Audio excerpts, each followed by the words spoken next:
The TDS is strong with this one, right, guys? Trump derangement syndrome is getting contagious. I mean, you guys live on the tippy top of bullshit mountain. If you actually think that so many people think that the pullout of Afghanistan was the pivot point. I let returning Iraqi injured soldiers come to the premises. The most beautiful people I've ever seen. That's what the American people deserve. And the tears are coming down the faces of these people. You don't admit it. You deny a man, Chief John Kelly, a Marine. You deny. You say he lied. You're still campaigning. You say he lied. Brother. And we're in a democracy. The will of the people always prevails. I'm sorry, but Donald Trump hates veterans. He called them suckers and losers. He did. He absolutely, despite, he has his whole life. He has his entire life. I know you're super emotional. I just... Of course I am. I'm terrified. I'm telling you the political reality is that when they made that decision... It doesn't matter. But you don't admit that Donald Trump hates veterans. You don't admit it. You deny a man, Chief John Kelly, a Marine. You say he lied. You're still campaigning. You say he lied. It's not over. It'll never be over. The TDS is strong with this one, right, guys? Trump derangement syndrome is getting contagious. So that was Scott Jennings smirking and laughing as comedian Pete Dominick had a meltdown on CNN.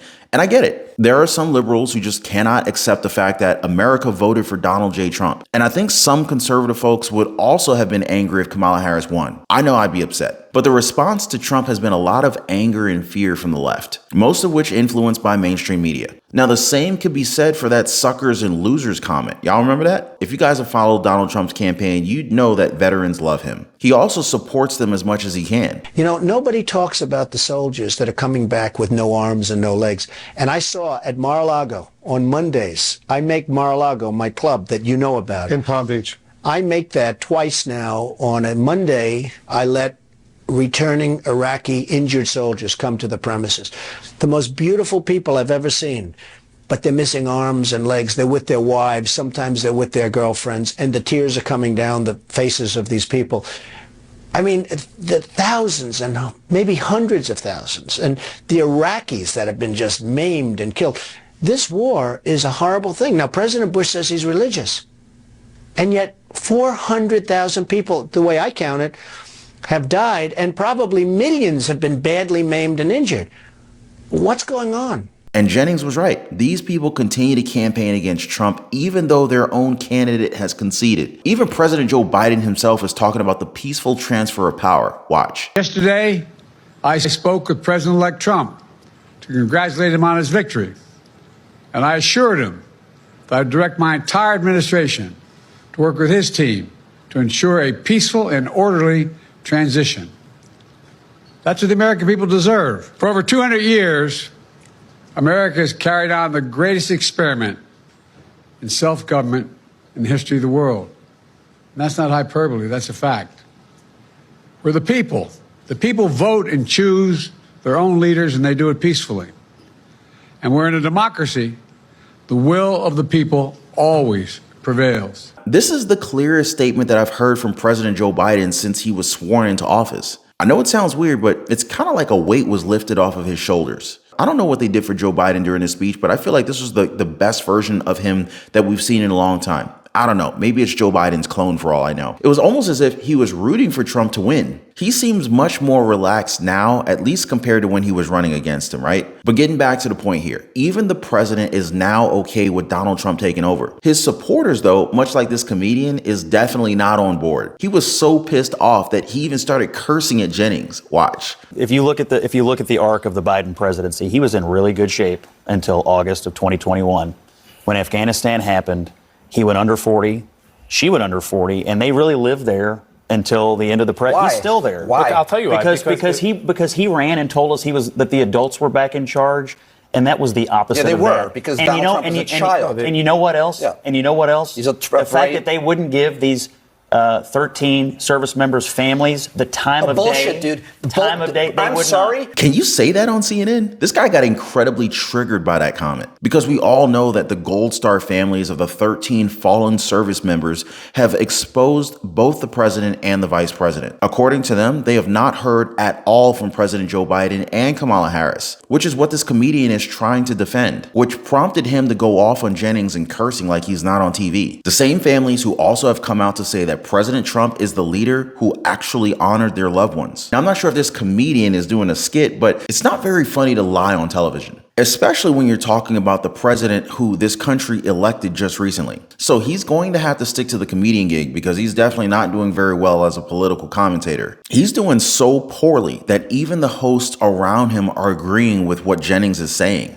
Watch. The political reality is when they made that decision and everyone realized, oh my gosh, these aren't the competent adults that we were promised. Donald Trump. And then when you pile on top of it the decisions that made inflation worse, it was a compounding interest of political crap over time that they could never get out of. And that's how she lost the race. There was a bipartisan consensus to get out of Afghanistan. That wasn't the point. It was the way it was Trump's done. decision to get out. Hold on. It was the implementation. It was the fact that they took out our soldiers first instead of last, which is you would think would be common sense. And again, it's like you said, we thought the adults were in the room. That's why people voted for Biden. A return to normalcy, a return to competence. He's a lifelong public servant. We thought we're going to get normal, we're going to get competent. And that's what we did. We did. And if in the veterans community, Afghanistan doesn't signal that. If this is how Democrats will continue to defend their candidates, then they might as well give the 2028 to J.D. Vance as well. They just keep targeting Trump when they should be defending what their party has done. But doing that is almost impossible at this point because the evidence is just so damning. Afghanistan being one of the worst decisions of this administration. And you guys might remember Kamala Harris was laughing as they had to talk about the service members who were killed over there. It's no laughing matter. And I guess this is why the comedian is doing his utmost to defend this administration in this way, because he understands that there's no excuse for what happened. All he can do is try and divert the conversation back to Donald Trump. Now, I want to show you guys the moment that Jennings absolutely broke this man down. Watch. The wars in Afghanistan, the war in Iraq, the Republican policies that led to those wars, the idea that Joe Biden made the final difficult decision, and his administration and his military leaders. I mean, you guys live on the tippy top of bullshit mountain if you actually think that so many people think that the pullout of Afghanistan was the pivot point. Are you kidding me? Well, I mean, I can read a chart and I can read a poll. I guess you can't. But the reality is when he made that decision. Your petty insults are so weak, dude. You have no idea. Like, I don't even understand if you hear yourself talking. Look, you can laugh all you want, but like I can't read a chart. Like it's just so hacky. It's so uninteresting. Look, the reason that we brought this up is because that was from a Democratic. It's like high school all over again, guys. And if we don't know any better, Dominick was about a few seconds away from throwing hands. You know what I'm saying? That guy was freaking legit pissed. And you could see Scott Jennings just laughing at him while he tries to talk, which kind of serves his purpose because he's supposed to be a comedian, right? Well, this pretty much sums up what happens when the left is proven wrong. They resort to shouting and blaming Trump. That's the default. A strategy that's old and it's unproven. And to be honest, guys, Scott Jennings, he's just doing his job. He's reporting the truth, which explains why he's mostly outnumbered whenever he speaks on CNN. But being outnumbered doesn't necessarily mean that the odds are against him, because the truth always prevails. Back in 2016, CNN was the most viewed network during the election. Millions of viewers have strayed away from the network since then, though. From 13.3 million viewers back then to less than 1 million this year. And just to add a little bit of salt to the wound, Fox News hosts like Laura Ingraham, Jesse Waters, Sean Hannity, and Greg Gutfeld, they're all averaging almost 3 million views within the same time slots. And it's not just them that's struggling. I mentioned MSNBC just a while ago, and things might actually be worse for them. Comcast president Mike Kavanaugh, he announced the possibility of MSNBC possibly being sold off. And it's now becoming apparent that even they knew that things were out of their control. Watch. You've always been sort of the leading edge of where media is going with Politico, now with Axios. You understand the environment so well. How do Democrats, and frankly, how does legacy media need to change the way it thinks about getting information? I mean, a lot of the voters who went out and voted for Donald Trump that so many people are wondering what happened here, they're not watching, frankly, this show. They're not reading the New York Times. They're not consuming media that way. And the Trump campaign found those voters where they live. So how do Democrats need to change the way they communicate to voters if you think that's part of the problem? For sure. I mean, I think all of us have to come to grips with legacy media is just not as important as it thinks it is. It is to you, it is to me. That's a relatively small group of people who rely on us for their information. And you have to go into the world as it is, not as you wish it to be. And basically, the way people get information has shattered into 20, 30 different pieces.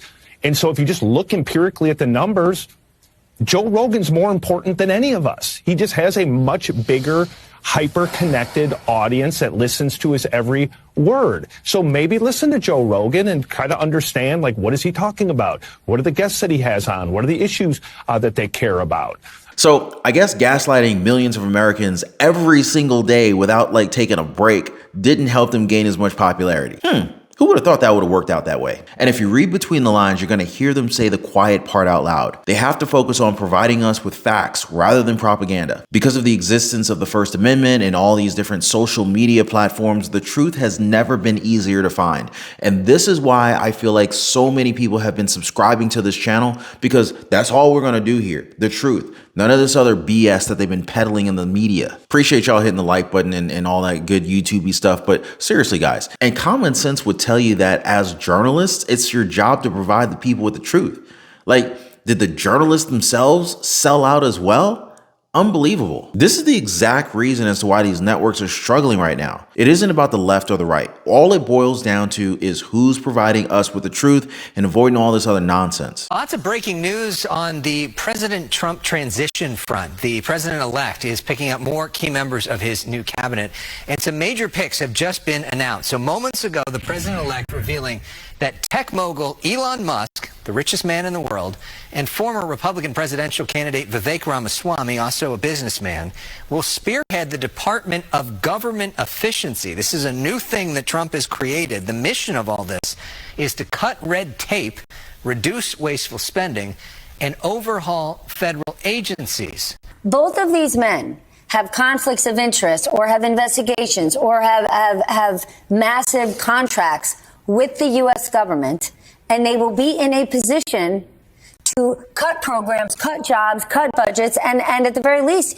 see where all the money is getting spent. So even if they're not officially inside the government, it feels like a conflict. So here's a good question. Is it a bad idea to place two billionaires as part of Trump's team? Because the president-elect feels that these two can do wonders together. Now, looking back at Elon Musk's acquisition of Twitter, many people fear that the treatment will be the same. Twitter, now known as X, has lost around 90% of its workforce. With X being one of the biggest platforms for news in 2024, I would say that Elon Musk did pretty well with managing the social media platform. Others, though, within mainstream liberal media are not looking forward to Elon Musk or Vivek Ramaswamy having anything to do with the government.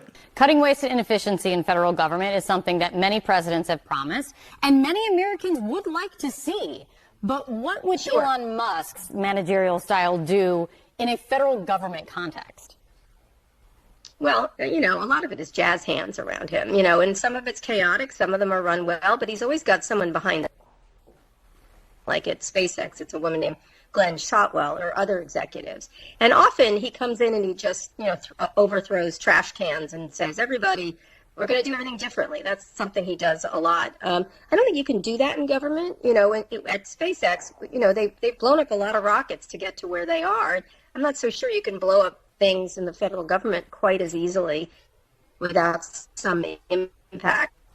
And so it's not this thing as running a company where you have fiat to do everything. So I think what she's trying to say here is that Elon Musk is basically a guy who takes the credit while others work, which really isn't the case because none of us are actually 100% aware of what happens behind these companies. What we do know is that Elon Musk has a grasp of everything that's going on within SpaceX, Tesla, and X. He actually knows what he's doing. What Kara is trying to do is to downplay Elon Musk's role in all these companies. Even talking about blowing up rockets while SpaceX literally brought a rocket ship back to Earth in one piece. Something that's never been done before. Now, I also do want to note that Elon Musk, Vivek Ramaswamy, and of course Trump, they all have something in common. They prefer having people who are capable around them. people who are smart and who are able to do things that nobody else can, which he confirmed by saying all of that about a billionaire. But since Elon Musk brought back the First Amendment on X, they're pissed. Obviously, Elon Musk has played a huge part. Obviously, he paid it $44 billion. Do you see that as a good investment in the future of free speech? Well, as an investment, it wasn't a good investment because it's valued now at 11 to 12 billion. But that doesn't matter. What he did do is keep alive the concept of free speech, because in a democracy, you're always dealing with 2.5% lunatic fringe. The cost of freedom of speech is the lunatic fringe. The minute you try and shut down the lunatic fringe, you're moving away from the concept freedom of speech. Everybody has a voice. You may not like what they say, but because they're part of the narrative, that is the core and the DNA of democracy. And so many ideas get tested, some get thrown out. And when you try and change that, again, the system self-corrects, and that's what happened here. So it's a very divided country now. We are going to have a new president with a full mandate. I mean, it looks like he's going to win the Senate and the House and the presidency. You can get a lot done for the first 2 years when you control everything. And so that's what's going to happen. And Kara Swisher is one of the biggest haters so far, so this really isn't much of a surprise to me. It's also not surprising that they would use fear-mongering to try and sway the opinion of the people. In a CNN write-up, the network highlighted Elon Musk's goal of major cuts to government spending. Watch. I mean, at the end of the day, you're being taxed. You're being taxed. All government spending is taxation. So whether it's direct taxation or all government spending, it either becomes inflation or it's direct taxation. Your money is being wasted, and the Department of Government Efficiency is going to fix that. Now, according to CNN, Elon Musk is going to treat the federal government just like Twitter, cutting out an insane amount of manpower on day one, something that hasn't always produced the greatest of results. They highlighted Elon Musk's interview of Governor Ron DeSantis and President-elect Trump on X.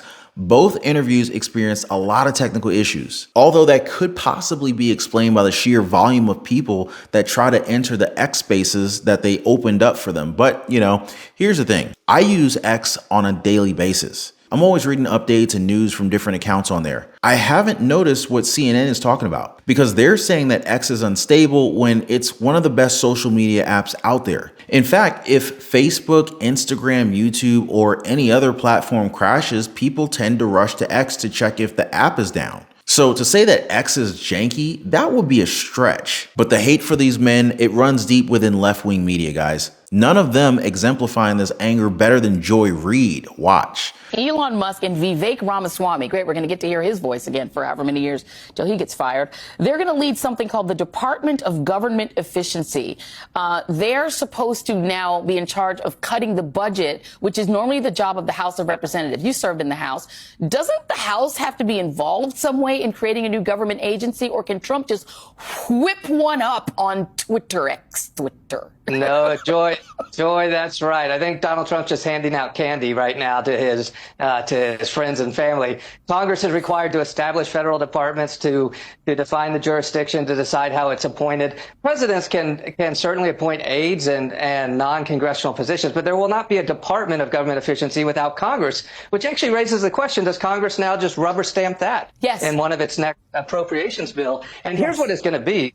This is your Project 2025 department. Yes. The Department of Government Efficiency by Ramaswamy and Elon, that's your Project 2025 department. Correct. Without the bad impressions that Heritage created during the campaign trail. Are they still talking about Project 2025? That thing should have been dead and buried when their campaign fizzled during the presidential election. And are they saying that they don't want an efficient government? Like, why would you be trying to promote that unless you actually have a government job? A government that's not completely focused on spending our money like it's nothing? Because that's the message that we're hearing from legacy media. And I guess they're pulling out all the stops since MSNBC is probably going to be sold off soon. It'll be funny if Elon Musk decides to buy them too, wouldn't it? But what are your thoughts on Elon Musk and Vivek Ramaswamy leading the charge on government efficiency? Are they right for the position, or could we do better? Well, guys, the great wealth transfer is in full effect. And, you know, whether it's Donald Trump that ends up winning the election or if it's Kamala Harris, oh God, we're in a world of a pickle, as my grandfather would say.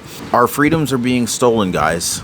Credit card companies are out to get us. And if you don't understand the game, well, you end up getting played by the game. Now, if you're anything like me, guys, you know, you were probably out of shape, maybe in debt, living paycheck to paycheck, and just feeling like the system was just completely taking advantage of you. I remember for a long time, I could rarely ever get any time to spend with my wife. And it's kind of funny because where I used to work with a lot of married men. And a lot of those married men would always complain about their spouses as if they really just didn't even like their spouses, which is sounding like a pretty horrible situation. But that was the case for many of them. They didn't like who they were married to. But I was different. Anyway, through trial and error and through a lot of pain, I figured out how to gain freedom and also lose a lot of weight and actually get in shape. And guys, I'm gonna be honest with you, that was a game changer. To no longer be living paycheck to paycheck, figuring out how to get the credit cards to pay me, the power of a strong credit score. I pay thousands of dollars less per year for the same house as my neighbor just because my credit is better than his is. And this is not to brag. I mean, but this is the truth. The banks are literally taking advantage of the poor. It's like the people who can least afford it, they're charging the poor what is like unofficially called a poor tax or a tax on the poor. I mean, I'm now at a point where, you know, like, number one, I don't pay for credit cards. In fact, credit card companies pay me to use their cards. And I figured out how to build a lifestyle that is just ultimately very, very healthy. I lost a tremendous amount of weight and I put on a lot of muscle. But when I was struggling, I wish I knew people who knew these things. So anyway, I decided to create a community of like-minded people who are also interested, just like me, in living better. So if you guys want to join my community, it's called the Liberty Pursuit Network. It is brand new. Come on over. I'd love to have you guys and join like-minded people. Be positively motivated by others who are also on the same pursuit. So I'm going to leave a link for you guys so you can join me over on the Life Pursuit Network in the description down below this video. So check it out, guys, and let's not be a victim of this great wealth transfer that is taking place right now. Another attack that they've done against Trump is the narrative that they've built. They've talked about him being a threat to democracy, and to this day, Attorney General Letitia James is still out for blood. Now, I covered this in a previous video, guys, that you definitely want to check out after this one, but as always, appreciate you guys being here. Thank you so much for hitting the like button for the video and subscribing. We'll see you guys next time.